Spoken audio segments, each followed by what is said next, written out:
Catherine Govea, certified pediatric sleep consultant and founder of Cloud9 Sleep Consulting, and thank you for joining me for Sleep Tip Tuesday. Today, we're going to talk a little bit about newborn sleep. The first thing that I think it's really important to understand is that newborn sleep is really unpredictable. Babies are growing and changing so much in those first few weeks of life that is also reflected in their sleep. Their sleep is going to change a lot those first few weeks. In the beginning, babies have a high need for caloric input, right? They're going to need lots of feedings pretty regularly. So often the first week or so, it's like every 2 hours, kind of around the clock. And that can be really normal as they start to regain weight up to their birth weight.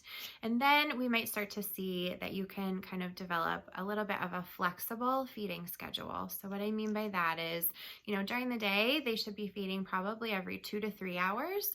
If they're sleeping much past 3 hours, you might want to consider waking them up to feed so that if they're able to maintain those 2 to 3 hour windows during the day, it might start to give you a 3 or 4 hour stretch overnight. And as those stretches become more predictable, then we can kind of start to work on growing them, lengthening the amount of time that they're going between feedings. I think another common thing that families will ask about newborn sleep is, well, it seems like they've got their days and their nights confused. And so I think it can be really helpful when you schedule that first feeding of the morning, whenever they wake up and it's light out, to do that first morning feeding in a sunshiny window or in a bright spot. If it's nice outside, even taking them outside, sitting on your porch or on your deck or something like that. Exposure to sunlight is really, really important in helping to develop their circadian rhythms and helping to develop the distinguishing between morning and night.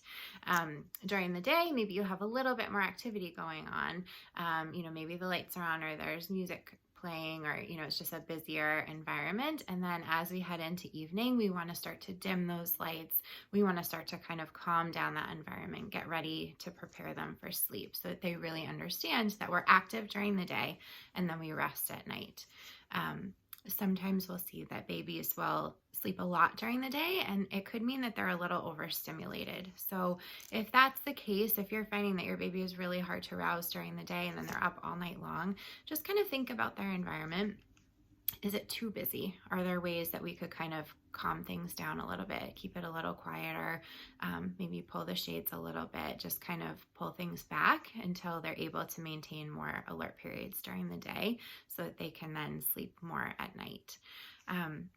So I hope those are some helpful things to kind of start to think about as you bring your newborn home. There's so much in terms of newborn sleep that we could talk about, and maybe we'll do a deeper dive another week, but I think that's a good place to start.